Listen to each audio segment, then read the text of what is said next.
Ashamark fuunee kabajamtoota daawwattoota mana dusaati kanaasinitti an Abdusalaam Hasan.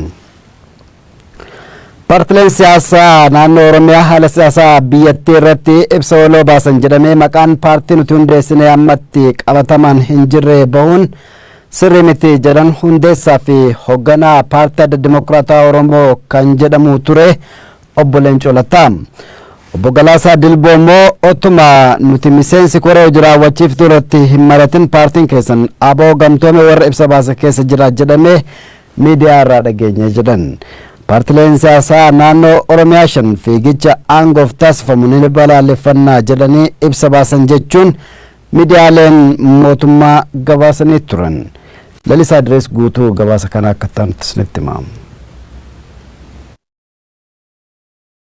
Eebila 30 bara 2012 paartileen siyaasaa Oromoo shan ADAO, ATBO, ABOGA, PAWO kan jedhaman dhimma haala yeroo irratti mari'achuudhaan gaagama heera biyyattii mudateef mootummaa waliin waliigaltee irra geenye jedhanii ibsa waloo baasan jedhee miidiyaaleen mootummaa gidduu kana ijoo dubbii godhatanii turani. Ibsi paartileen kunniin baasan jedhamee miidiyaalee mootummaan himame maqaa paartileen naannoo Oromiyaa dheebuu aangoo irraa kan ka'e maqaa mootummaa ce'umsaa filannootiin mootummaaf uummata burjaajessuuf tattaaffii taasifamu cimsinee balaaleffanna kan jedhu ture. Haa ta'uti paartileen shanan jedhaman kunniin eenyu kan jedhu ijoo dubbii ta'ee jira. Ibsi kunis qindeessummaa mootummaatiin bahee jedhamuun qeeqaaf saaxilame. Paartilee ibsa baasan jedhaman gidduudha Addi Dimokiraatawaa Oromoo yookaan ADAO'n isa tokko. Hundeessaa fi hoogganaa paartichaa kan ta'an Obbo Leencoo Lataa paartichi amma jiraachuudhumayyuu quba hin qabu jedhani. Kanaafis paartiin qabatamaan hin jirre akkamiin ibsa baasi jechuun gaaffii gaafanneef deebiin Obbo Leencoo Lataa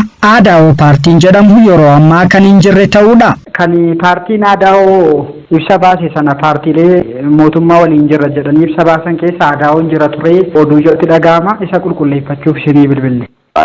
ADAO'n jiraachuu isaa quban qabdu. Gaafa sana ibsa bahee keessatti maqaa paartii kana garuu caqasanii turanii. Akkamitti akkasum ta'e hin beeku.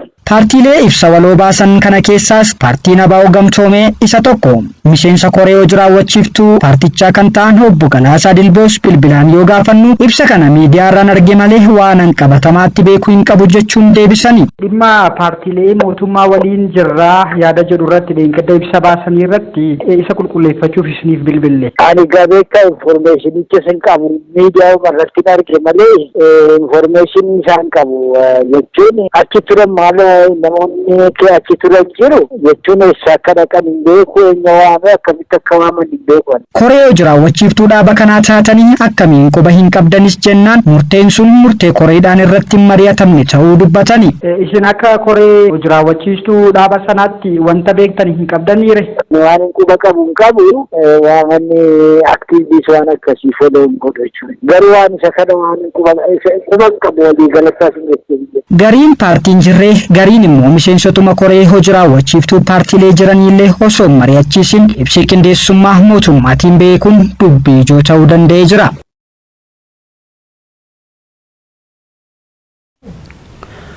Oduu walqabateen lammiileen biyya alaa jiraatan hundeessitootaa fi miseensota Dimokiraataa Oromoo turan dhaabni keenya waggaa tokko dura diigamee jedhan. Miseensonnii fi hundeessitoonni dhaabichaa turan ibsa baasaniin qaamni maqaa fi loogoo dhaaba keenyaa fayyadamee ergamaa fi mul'ata dhaaba duraanii sana bakka hin bu'u jedhanii jiru. Maqaa dhaaba hin jirre fayyadamanii ibsa baasuun karaa seeraan alaangoorraa turuuf yaaluun sirrii miti jedhanii jiru. Ibsa maqaa Adda Dimokiraataa Oromootti dabaluun baafameenis ibsa qoosaatti hin jedhanii jiru miseensotni fi hundeessitoota dhaabichaa warra turan.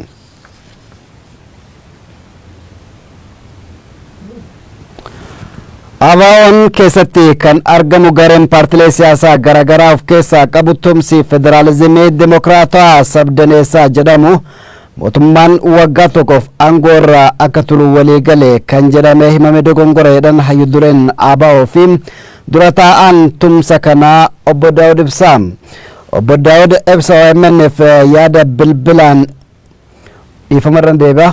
Obbo Daawud Ibsaa OMN'f yaada bilbilaan kennaniin filannoonni yeroon filatamuu dhabuu waliin wal qabatee rakkoo mudateef furmaata siyaasaa gartuulee siyaasaa mara hirmaaysetu barbaachisaa jedhanii jiru.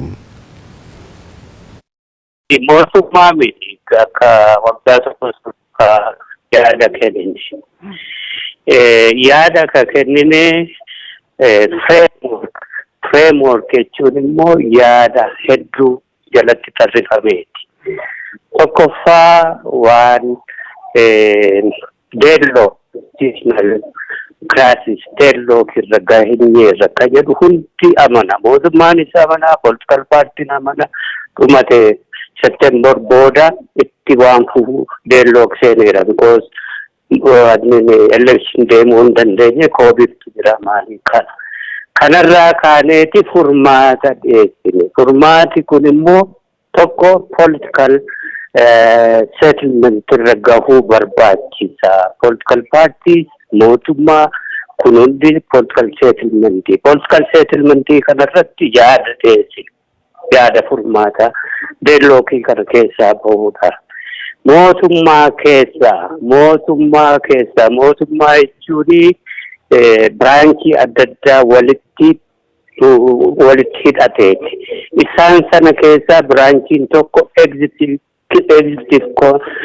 biraanchiin isaa waggaa tokkoo fi akkatti fufu akka xiqqoo ishee sanarratti bakka isaa kabuu qopheessuu rakkisaa waan ta'eef mootummaa jalatti ka jiru paarlaamaan biraanchii biraa immoo itti fufuu hin danda'u moo'aniisaayyuu hin eeyyamuufi. Kanaafi bakka paarlaamaa kana waan faanshin godhu tokko jiraachuu qaba. Isa jiraachuuf immoo instituushinii adda addaa ka control godhu, monitor godhu, warra law enforcement warra jedhamantu jiran, judiciarytu jira. Isaan kana warra control godhu akkam duraatti executive sun akka dhimma itti baase. Silaa isaan kana paarlaamaatu to'ata. Paarlaamaan biyya kanaa sana to'achaa jiru, sana to'ataa jira hin amannu garuu isaan kuna waa election boardiin immoo jira hambira democratic institutions warra jedhaman. Isaan kana akkaataatti to'ataman immoo yaada dhiyeessina gara fuulduraatti haa ta'uuti isaan kana akkatti to'annu irratti walii galuu qabna akka jedhudha. Kanaaf executive branch isaa qofa malee mootummaa miti.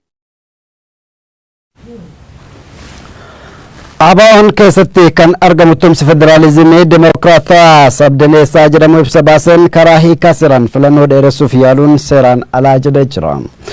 Hojii raawwachiiftuun amma jiru imaanaan hojii guyyaa guyyaa akka hojjetu paartileen mormitootaas dhaabbilee ijoo mootummaa keessatti akka hammataman yaada furmaataa dhiyeessee jira. Filannoon waliigalaa Mocaamsaa bara 2013 darbuu akka hin qabne hubachiisee jira ibsichi. Hanga kanatti qaamni imaanaan hojii guyyaa guyyaa hojjetu seera jiru fooyyessuus ta'e seera haaraa baasuu akka hin dandeenye tumsi kun yaada furmaataa dhiyeessee jira.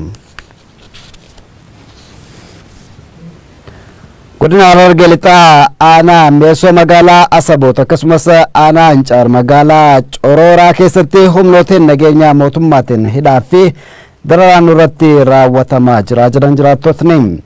Qaamoleen mootummaa garuu meeshaa waraanaa seeraan alaa fi namoota yakka raawwatan to'annoo jala oolchuuf sochii taasifamuu ta'uudha OMN'tti himan. Udii Muusaa. Aanota godina Harargee lixaa tokko keessatti hidhaa fi reebichi hawaasa nagaa irratti deemaa akka jiru namoonni naannicharraa bilbilaan dubbisne ni komatu. Haaluma kanaan godina Harargee lixaa aanaa Meessoo magaalaa Asaboo keessatti namoonni hidhamanii jiraachuudhaaf kan hafanis magaalaa Asaboo keessatti reebicha irratti deemaa akka jiru jiraattonni naannicharraa bilbilaan dubbisne ni komatu. Guyyaa jimmataadhaa ganama akkuma subii salaatamee bahamee nichuu patrool torbaan seenan gara magaalaadhaa magaalaa Asaboot. Magaalaa keessatti immoo amma namoota dargaggoo Ballisaa Yuusuf, Tafarraa Nukuseedhaa, Abdii Tukkee, Abdii Xahaa, Aariif Hussein namoota jedhamu kan amma qabanii to'annoo jala wajjin jiran keessattuu nama Abdii Xahaa jedhamu kan akka malee reebanii jiran yeroo ammaan tanaadha. Araddaalee naannoo Asaboot kanneen akka Sabbaataa, Bahaaf, Harkiitii, Kinteerii, Harqooncaa, Dhahaadaa, Daalacha kana hundatti araddaalee jirtu hunda bobba'anii jiru. Akka malee qotee bulaa reebaa jiran. Bifuma wal fakkaatuun qaamni mootummaadhaa labsii yeroo muddamaa weerara vaayirasii koronaa ittisuuf labsame dawoo taasifachuudhaan godina Harargee lixaa Aanancaar magaalaa Cororaa keessatti hawaasa nagaa irratti dhiibbaa deemsisaa akka jiru jiraattonni naannicharraa dubbifne ni komatu. Akka waliigala Aanancaaritti sababa dhibee vaayirasii koronaa mudachuudhaan komaandii poostii labsamanii rakkoo hammaata deemu jira. Doorsisaa fi reebicha sababa dhibee kanaatiin wal qabsiisanii namoota paartilee siyaasaa biraa deeggaran kan akka KFO fi ABO manatti irra deemanii guuranii hidhaa jiraniif reebicha hamaatu godhamu jira. Kantiibaan magaalaa Asaboot obbo Muhammad Umar ammoo gama isaaniitiin qaamni nageenyaa magaalaa Asabootitti bobbaafame meeshaa waraanaa seeraan alaa sakatta'uudhaaf akka ta'e dubbatu. Qaamni nageenyaa dhufe humna poolisii addaa Oromiyaati. Suni kan dhufan meeshaa waraanaa namoota seeraan alaa sakatta'uudhaaf. Bulchaan bulchiinsa Aanancaar obbo Abdallaa Ammee ammoo gama isaaniitiin qaamni nageenyaa naannichatti bobba'ee namoota barbaadaman seeraaf dhiyeessuuf akka ta'e dubbatu. Waan jirtu kanaan dura ji'aagatti yaadadhu nama achitti rasaasaan humna nageenyaarraa nam tokko dheebate. Kana maatii saniin kanaan dura abbaa gadaatii fi abbaa amantaatiin ni dhaleessine yaada jiru yeroo dheeraa kan nameef ture. Akka carraa ta'e namni sun dhiyaachuu hin dandeenye ifin namni dhaame sun baay'ee rakkoo hammaataa keessa jiraasi. Kanaan wal qabateeti maatii kanaan dura gartee ni dhiyeessina yaada jedhan yeroon kan nameef ture san akkaataa gartee isaan hin dhiyeessiniif seeraaf akka bitamanii namni san akka dhalaa gochuudhaaf malee rakkoon ammoo uummata irratti ta'e akkasitti raawwatame hin jiru.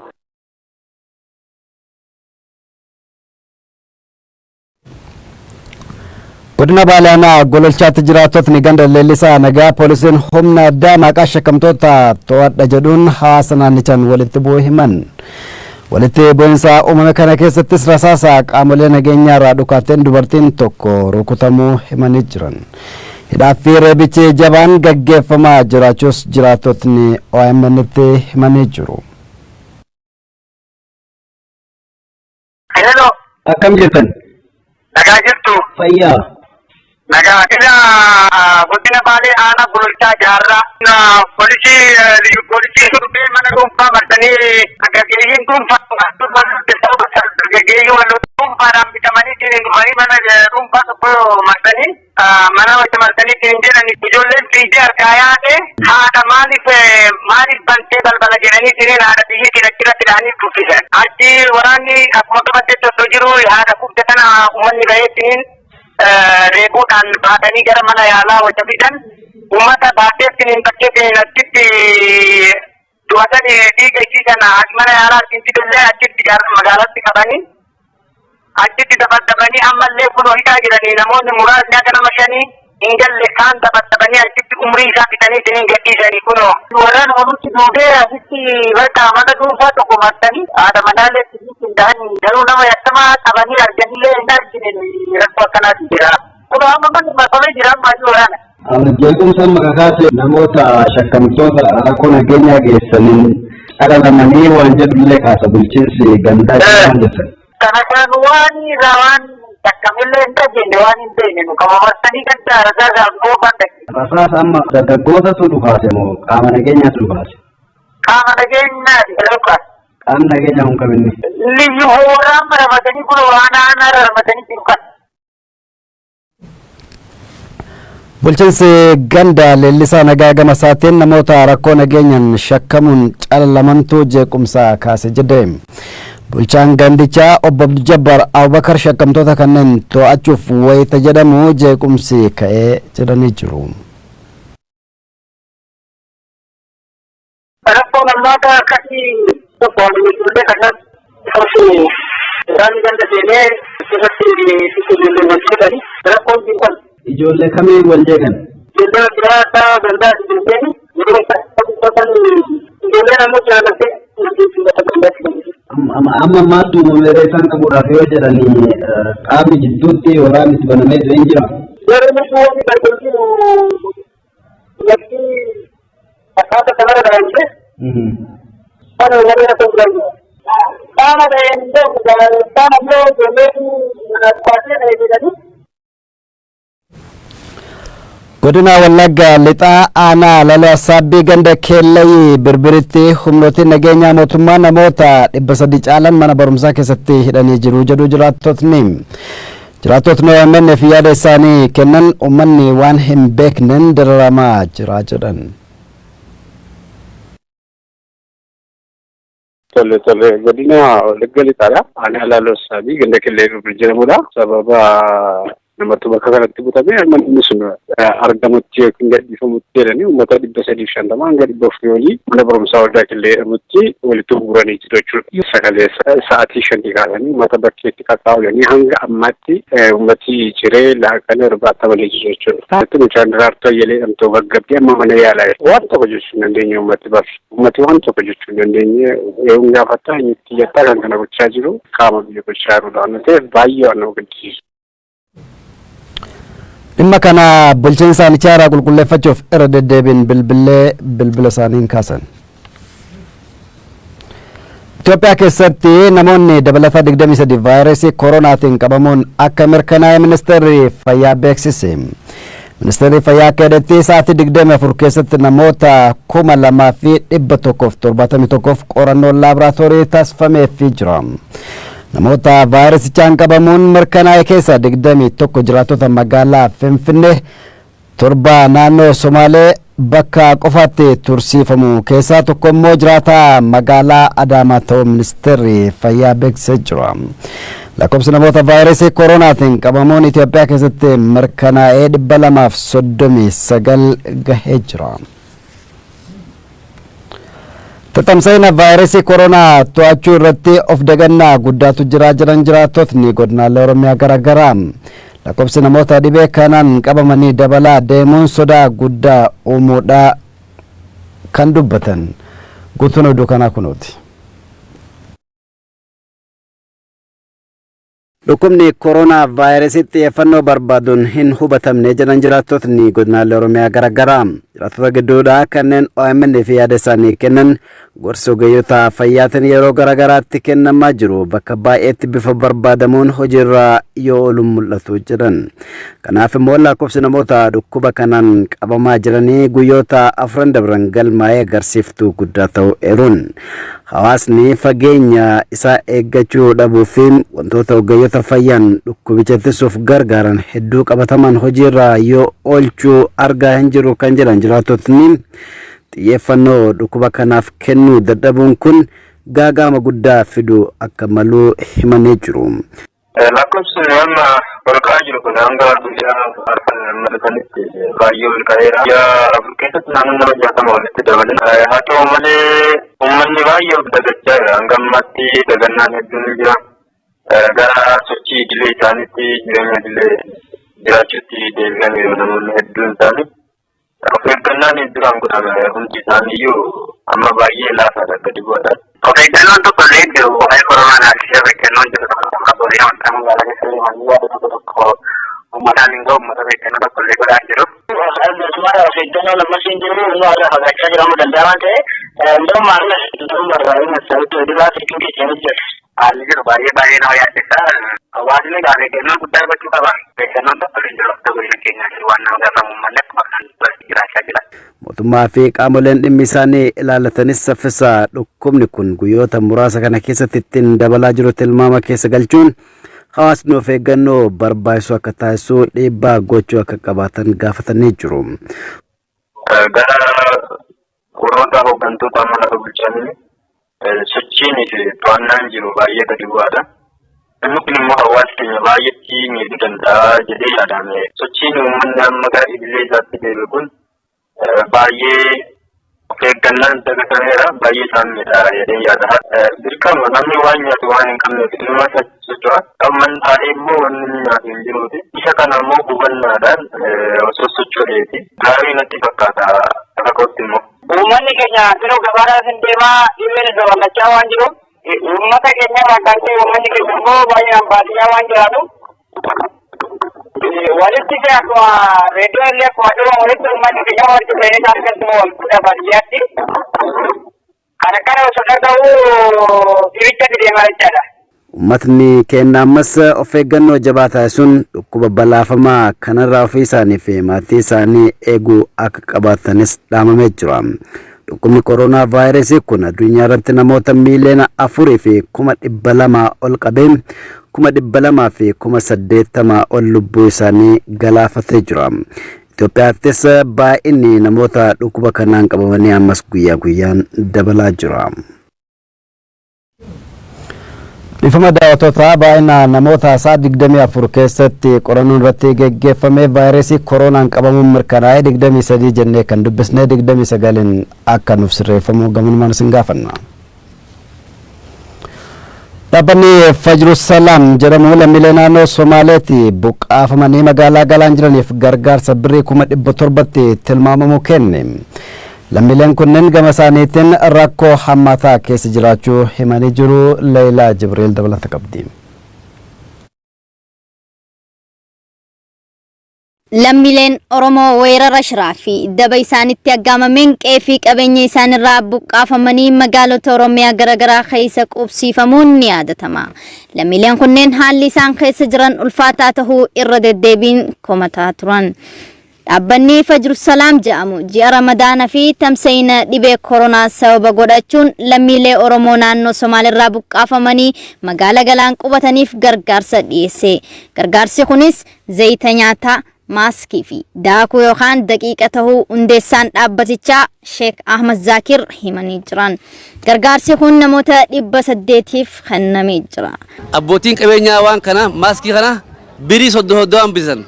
50 illee turte 50 illee binnee turre amma birii 30 baatee abbootii qabeenyaa ganamu bitee afaan isaa cufee kororaa cufatee deema. Uummanni kun saantiima waan hin qabneef deeggarsa duraa firii 800 baay'ina isaaniitiin kana binnee tokko kan duraa kana deeggarsa guddaa lubbuu isaanii baraaruuf inni lammaffaa Ramadaanaan zayitii kiiloo takka fi duqqeetii yookaan daqiiqaa kiiloo 25 abbaa warraatiif akka ga'utti finnee fidufne jechuudha. Lammiileen deeggarsi kennameef kunneen yeroo ulfaattuu tanatti tumsa dhaabbanni Fajru Salaam isaaniif kenne galatooffatanii rakkoon isaan harkaa qabdu ammas dirmannaa barbaaddii jaan. Gargaarsuma mootummaarraa akka baatii guyyaa 15 muraniitiin amma fakkeenyaaf har'a silaa guyyaa 20 guyyaa 18 yookaan guyyaa 20 fudhachuu qabnaa jechuudha. Har'a amma guyyaa tokko yeroo hunda akkatti dabranii guyyaa 10 guyyaa 15 dabranii raashina nu kennaa jiranii jechuudha. Jiruu nu keessa jiru yookaan hidhaa nama mana hidhaa jira jenna malee kun jireenya jiruu namni keessa jiru jiraachuun jechuu hin dandeenyu. Haa ta'u immoo nuti amma bakka tana keessatti waan tana irraa kan ilaal awoo Sheek Zaakir kana rabbiin jannataan isaa qananiisu waan hin jiru hin qabu. Wanni kun nutti qaala beeka saantima hin qabnu maaliin bitannee yaan tartee jalaal. Ammallee taanaan isaan qofa osoo hin taane uummanni Oromoo Islaama Kiristaana akka nun irraanfanne bootaa 11ttis madama akkanaa keessa jiraachuu mala. Madama akkanaa keessa jiraachuu mala nuti rakkoo keessattuu akka naannoo galaanitti rakkoo jabduu keessa jirra. OMN nurratti nu sinaati ummata keenya gurraan nu gayaa ummanni keenya nu dhaga'u. Ummanni Oromoo bakkuma jiru ammas akka isaan hin daganne gaafatanii jiran. Bifuma wal fakkaatuun dhaabbanni gargaarsaa Zainal Abidin jedhamu namoota harka qalleeyyii magaalaa Awwadaa jiraniif gargaarsa kenne. Lammiilee harka qalleeyyii Toomsoon cimee itti fufuu akka qabu wayituma kana himamee jira. Udii Muusaatu dabalata saasinitti hima. Dhaabbanni gargaarsa Zainal Abidin lammiiwwan rakkatan hordofuudhaan namoota harka qalleeyyii magaalaa Awwadaa keessa jiraataniif gargaarsa midhaan nyaataa taasiseeti jira. Dhaabbanni Zainal Abidin kun warra gartee harka qalleeyyii dhugatti qulqulleessee warra gargaaramuu qabu deeggarsa kana ummatumarraa walitti qabee ummatumaaf haala kanatti haala gartee jajjabaatu kanarratti Awwadaa bikka bu'ee rakkataa Awwadaa bifa qindaaween bifa gartee sirraaween akkana gartee deeggaruu jirraa jechuudha. Sirna gargaarsaa kanarrattis abbootiin qabeenyaa biyya keessaatiif abbootiin qabeenyaa biyya alaa tumsa lammiiwwaniif taasisaa jiran ciminaan itti fufuu akka qaban dhaamameeti jira. Uummanni keenya rakkoo hamaa keessa jira, beela hamaa keessa jira, manni akkatti bulu jiru namni beeku hin jiru, namni hulaa cufatee qabatee bulu jira, bishaan danfisee ilmaan raffisee bulu jira obboleeyyan. Saniif gamanaan kan hin dhaamuu barbaadu. Obboleeyyan keessan bira dhaabbadhaa, dhabaa keessan bira dhaabbadhaa. Namoota gargaaraman keessaa kanneen Oromiyaa Miidiyaa Neetworkii dubbise ammoo deeggarsa dhaabbanni gargaarsa Zainal Abidin isaanii taasisetti gammadanii akka jiran dubbatu. Waan ambulaansii gartee bakka nu ga'uun abdii hedduu rakkannee rakkata keessatti isaanis kunis amma duratti adda addaan hedduu nu gargaaraa turani. ammallee gargaarsa gurguddaa rabbi isaanii haa ta'u jazaa gurguddaa rabbi isaanii haa galchuun jira. Rakkoo tana irra nurraa furmaata kana nuu kennuudhaaf waan bareedduudha nutti. Itti gaafatamtuu waajjira dhimma dubartoota daa'immanii fi dargaggoo magaalaa Awwadaa Aadde Sakiinaa Abdii ammoo gama isaaniitiin sirna gargaarsaa kanarratti argamuudhaan dhaabbata Zeenal Aabidiin hojii tola ooltummaa taasiseef galateeffataniiti jiru. Baadiyyaa fi magaalaa keessa deemanii waan guddaa godhanii jiranii maqaa bulchiinsa magaalaa Awwadaan kan hin galateeffanne bira dabruu hin barbaadu. Gabaasa Oromiyaa Miidiyaa Neetwoorkii qophaa'eef Uudii Musaatii Awwadaa irraa. Xumurarratti soduu gaddaa. Abbaan gadaa Odaa Hullee fi miseensi gadaa Macaa Abbaa Gadaa Abbaa Diggaa Abbaa Duulaa Du'aan boqachuun dhagahame. Abbaan gadaa kun sirni gadaa waggoota 239f godina Jimmaatti gargar citee ture akka deebi'u taasisuu keessatti gahee olaanaa qabu jiranii jiru. Muhammad Siraaj. Dhiibbaa cimaa taasifamaa tureen kutaalee Oromiyaatti waggoottan dheeraaf sirni gadaa gargar citeetti kan ture. Kan godina Jimmaatis waggoota hedduu dura addaan citee ture. Uummanni Oromoo Jimmaa yeroo sirna gadaatiin bulaa ture sun Odaa Hullee kan godina Jimmaa aanaa Umoon addaa jiru jalatti walgahii ta'aa ture. Abbootiin gadaa Jimmaatis Odaa kana jalatti seera tumaa turan. Naannoo bara 1730 hanga bara 1738tti Odaan Hullee wiirtuu bulchiinsaa beekamaa akka ture himama. Abbaa gadaa xumuraa kan turan Abbaa Boosoo akka ta'an ragaaleen adda addaa ni himu. Sirni gadaa Jimmaa dhiibbaa cimaa tureen eega addaan cite booda qabsoo taasifameen akkuma kutaalee Oromiyaa garagaraatti deebi'ee dagaagaa jira. Sirni gadaa Odaa Hullee deebuu keessatti qooda olaanaa kan qabanii fi addaan citee eega deebi'ee abbaa gadaa jalqabaa kan ta'an abbaa gadaa Abbaa Diggaa Abbaa Duulaa umrii isaanii waggaa 72tti du'aan addunyaarraa akka galan himti oduun godina Jimmaatti arganne. Abbaa gadaa Odaa Hulleetii fi miseensa gadaa Macaa kan ta'an abbaa gadaa Abbaa Diggaa abbaa isaanii Abbaa Duulaa Abbaa Garootii fi haadha isaanii Dooyyitti Abbaa Simalirraa godina Jimmaa aanaa Umoon addaatti dhalatan ja'a seenaan jireenya isaanii. Itti gaafatamaan waajjira aadaa fi turizimii aanaa Umoon addaa Amin Kamal godina Jimmaatti sirna gadaa waggoota 239 addaan citee ture deebisuuf tattaaffii cimaatu taasifamaa ture jedhan. Kana keessatti abbaa gadaa Abbaa Diggaa Abbaa Duulaa qooda olaanaa akka qaban himan. Abbaa gadaa Abbaa Diggaa abbaa gadaa ta'anii waggaa tokkoof eega hojjetan booda dhukkubsatanii caamsaa 9 bara 2020 addunyaarraa du'aan akka galan himanii jiran. Awwaalli isaaniitis godina Jimmaa aanaa Umoon addaatti caamsaa 10 raawwatee jira. Egaa kabajamtoota daawwattoota mana oduun isaatii kanaa kan hangammaa ture sagantaaleen OMN afanitti dhufuu daawwadhaa.